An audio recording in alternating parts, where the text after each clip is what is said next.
Sometimes you have to go before you know. As a planner myself, I feel like I want to have all like my ducks in a row. I want things organized. I want to know how I'm getting to point A to point B to point C. And as I've learned now, 12 years into being an entrepreneur and almost 4 years in to being a mom, oftentimes the steps that will get you to success, you don't always know in the beginning.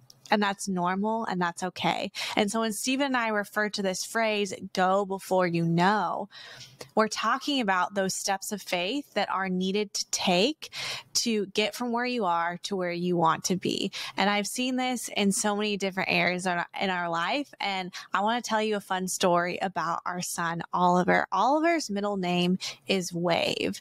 And I will never forget, I was in the kitchen. It was late at night. We had put Kaizen to bed and we were really wrestling over what are we going to name this baby, like what are we going to name him? And Kaizen's name came pretty quickly. We sat on it for a while, but with Oliver, we had no idea for months. And I just remember doing dishes late at night. The water was on, I was scrubbing, and I just had this sense that Wave popped into my head. And I know it wasn't just like a thought. I feel like God put it there.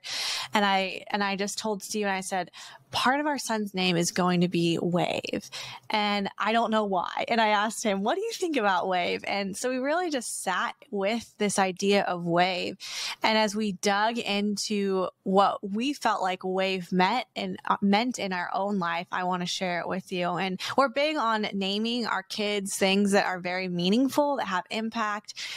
Just like Kaizen's name, it means change for the better. There's a whole thing about that. And then with Wave being his middle name, we really felt like, we were reminded of a story of when Stephen was younger. Him and his family used to vacation in Florida every single year, and a riptide had taken Stephen and his friend Tyler out into the ocean, and you guys were drowning, right? Like you thought you were going to die. Yeah, we thought we were going to die. We were out there, couldn't swim in. I mean, we were good swimmers, but we were just getting pummeled by these waves and keep getting pulled out further and further. Mm-hmm. And I just remember like kind of crying out for help, in that moment.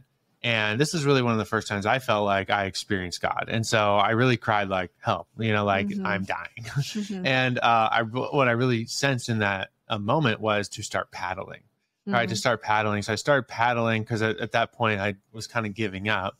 Mm-hmm. And right then this big, massive, kind of supernaturally big wave came and pushed me to shore. But if I hadn't started paddling, I would have missed it. I probably would have missed the wave.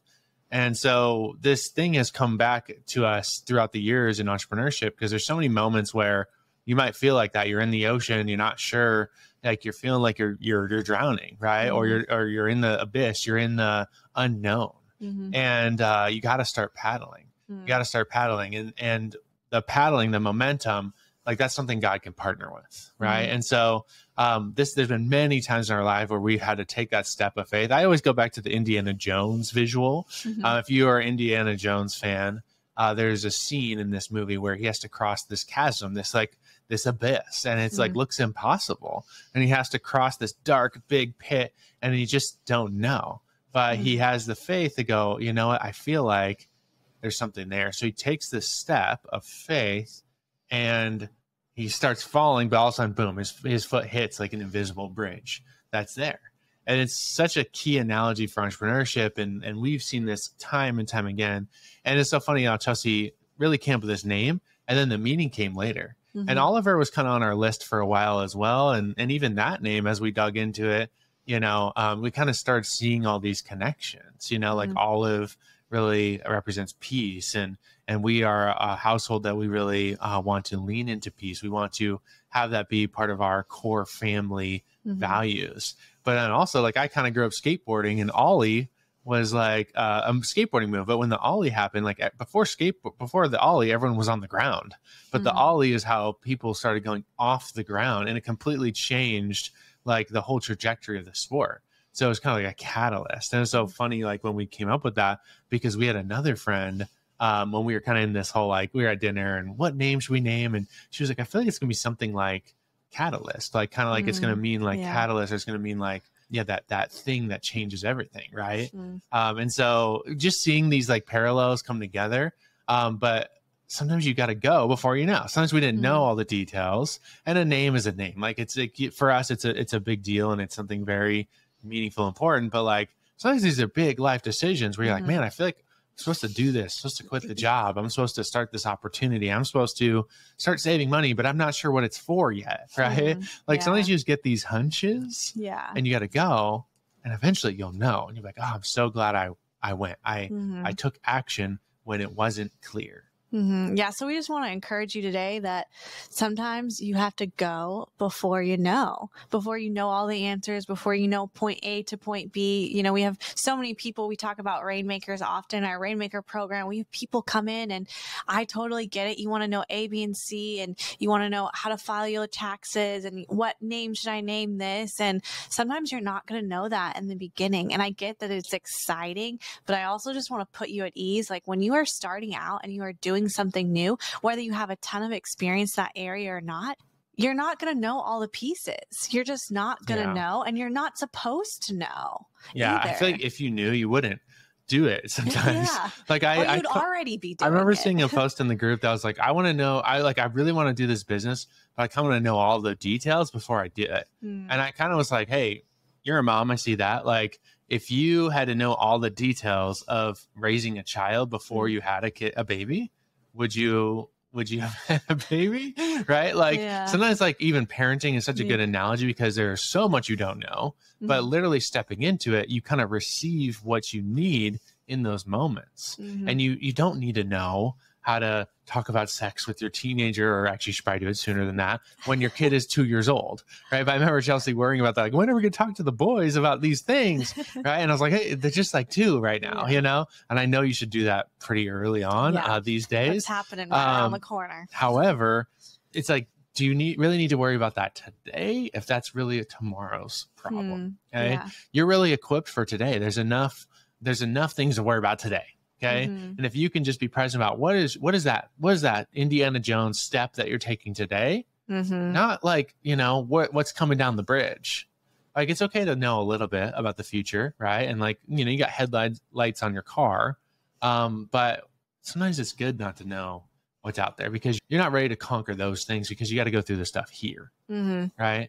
Yeah. And I want to give just a practical example of my own life.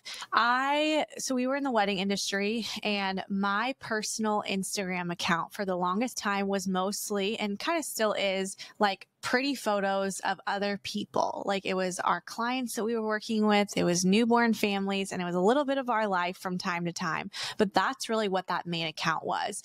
And a couple years, like probably a year or so into when Rainmakers really took off in 2019, 2020, I knew that I wanted to share more about Rainmakers and entrepreneurship and motherhood, and I didn't really know how.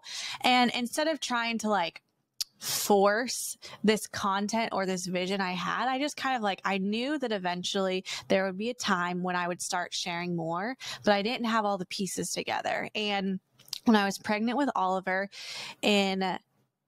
it's 2023. In 2021, 2022, I really took a big pause in posting on social media. One, because I didn't have the energy. Honestly, because I didn't have the energy. And I completely took a pause. I think you can like go back then and see, like, I think we have like a couple pregnancy announcements, and then there's Oliver, you know, in like that 9-month span. But I really felt like coming out of maternity leave and getting things really structured, I really felt like in this last year, so a little over 6 months ago now, in December of 2022, heading into 2023, I knew that it was time that I start sharing more.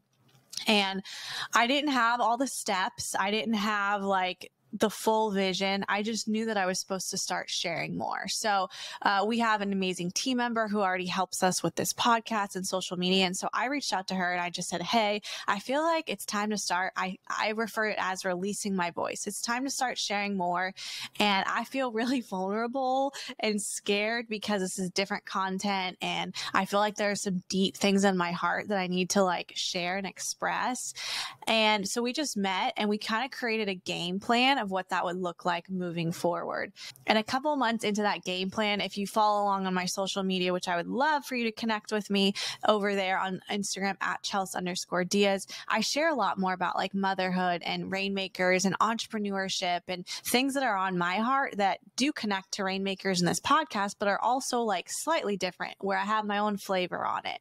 And I remember a couple months in, I started getting more clarity because I had decided, I had made the commitment that I needed to go before I knew all of the answers, before I had A, B, and C in place. And so through that process, I kind of gained clarity on what I want to share. I have a day during the week that is committed to social media content where I'm recording that for that account. I even have time blocked out where I am actually writing, because I found out that through this process of just putting content out there, that there's deep things in my spirit and in my story that only I can write right now. And so it's time for me to start writing again. And so I've been doing that. And so I have created structure, but that structure and that vision would have not come if I had decided to not share anything at all, you know? And through that, I am releasing control. I am learning more about myself. I feel like I've gone through an intense 6 months of just being okay with like who I'm supposed to be in Rainmakers and in things. And it's kind of been this internal thing that some people might have noticed, but I would say most people probably haven't. It's definitely been something I talk a lot about with my business friends because it's been vulnerable and it's revealed a lot areas of growth that I need to have. But I just go back to, I'm so glad that I said yes back in December to start this and to put things in motion, to create a system where I knew that content would be produced. And then from there, I've received clarity. Yeah. I remember you went live, I think it was January or something. Yeah, I did. Like kind of like, hey, you know, I know you've been following this account because you had like 10,000 followers or something. Yeah. And you're like, I know you've probably been following this account for this thing. You're going to start to see this other side of me. I'm not sure exactly what it's going to be, but this is maybe what you're going to see. And it was like, didn't have clarity, but then that clarity came. Yeah. And then even the connection came of like, oh, wow. Like the two things that you're really leaning into on that account is legacy, which is the same thing you were leaning into before, right? It's like a core thing that you've always been about, whether you're shooting wedding photos for generations to come or changing people's, you know, transforming moms for years to come, right? Like it's all about legacy. Yeah. And leverage was the other thing that kind of came out. And, you know, even with our Amazon journey, we didn't really know like all the details we know now about Amazon. We just felt like, man, this could be a potentially cool opportunity. It wasn't until we were really doing it and experiencing it that we realized, oh, this is actually why this is a really great opportunity, because it has leverage. It has like time freedom. It has all these things that we didn't really know. We were just trying a bunch of different stuff. And so we went before we knew, we go before we know into the Amazon world, and it totally paid off, right? And looking back, you have that clarity. And so this podcast is really just encourage you to just share some stories around that. Even on my end of things, like I've really felt in the last couple of years that we're supposed to start this investment fund, and that's totally new territory. That's totally just step of faith. That's like whole outside of my wheelhouse. But we got coaching, mentoring, we connected with people who do this thing. And like we started to build the wall, right? Like build the, what's a better analogy? Build the bucket, build the bridge. Okay. Yeah. The faith bridge. Okay. We started to build it, even though like, it's like, we're not connected to tons of accredited investors right now. We do have a lot of good deal flow from Rainmakers, but like the puzzle pieces are not like the puzzle. It's like you're starting to put puzzle pieces together, but you don't have the box. Yeah. You know what I mean? Like you have puzzle pieces, you might have one or two. You're like, oh, these connect. You start doing that, but you don't have the picture yet. You don't have the box. And so you start putting it together. And even in this last month, the fund has come into even more clarity of like, oh, this is why we're doing this thing. And this is the structure. And this is how Rainmakers leads into that thing. And it's really started to all come together. But it like we'd be behind if we didn't go before we know. Yeah, that's good. So in wrapping up, we just want to encourage you to punch fear in the face, man. Like that's what I hear as we're recording this, just to punch fear in the face. You don't need to know all of the answers. Yes, there can be planning and can be strategy, and especially looking at mentors and people who have gone before you, who have done the thing, who are successful, who you want to model after. I think that's an important key, but it's okay to not know everything. If you allow yourself to just get paralyzed, you're just going to stay where you're at. And I think I see so much skepticism and being held back and having fear. And like, that's what you're used to. If you're used to when something in opposition comes against you or something new, you just kind of like freeze up and tense up, and you just allow yourself, your body and your mind want you to sink back into comfortability and what you know. So that's why, like, when you're about to make a big decision, a big investment, oftentimes you're like, am I making the right decision? Buyer's remorse, all those things. It's because you're doing something new and you have to rewire your mindset and tell yourself like, no, I've got this. I've got the training. I've got the tools. I can totally do this. And I want to encourage you to start paddling. Start paddling. Just like Steven said when he was out in the middle of the ocean drowning, if he did not start paddling, he wouldn't have made it. You have to start to get into motion. That gives you momentum. And I don't want you to miss the momentum that is heading your way because you just want to sit back and be comfortable. It's not about being comfortable. You have to push yourself over the edge to get there. So we're always cheering for you. We believe in you. We hope this episode was inspirational and exactly what you need to hear. And if it was, make sure to share it with a friend. And quick plug, if you want to go deeper on the topic Chelsea just talking about of changing your mindset, like actually changing the neural pathways in your brain that might default to, I'm just going to stop because I don't know, right? Or I feel stuck. I feel overwhelmed. We did an episode very recently with Dr. Shannon Irvine. I love to plug this episode because it's all about that. She works with seven-figure entrepreneurs on helping them develop mindsets that choose progression, choose success. So you can like wire this into yourself. And she actually gives the framework of how she does that on that episode. So go check it out and we'll see you on the next show. Bye. Thank you for listening to another episode of the Rainmaker Family Show.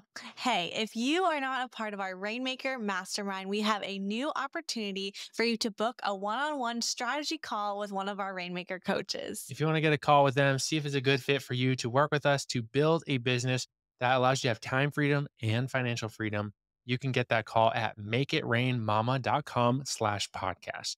That's makeItrainmama, MOMMA.com/podcast.